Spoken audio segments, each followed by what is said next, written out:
নমস্কার আমার পরিচিত এবং অপরিচিত বন্ধুরা। আমি সুপ্রিয়া। মাছে ভাতে বাঙালি, আর বাঙালি মানে দীপুদা। সেই দীপুদার মধ্যেই চলে গিয়েছিলাম পুরীতে জগন্নাথ দেবের দর্শনে। তারই কিছু অংশ, তারই কিছু স্মৃতি তোমাদের সবার সাথে ভাগ করে নিতে চাই। যথারীতি ট্রেনের টিকিট প্রপারলি পাইনি, তাই কোনোভাবে তৎকালে ঝটপট টিকিট কেটে উঠে পড়লাম ট্রেনে।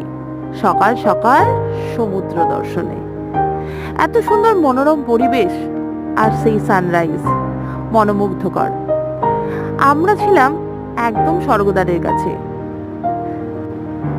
মহাপ্রভুর চরণতলে।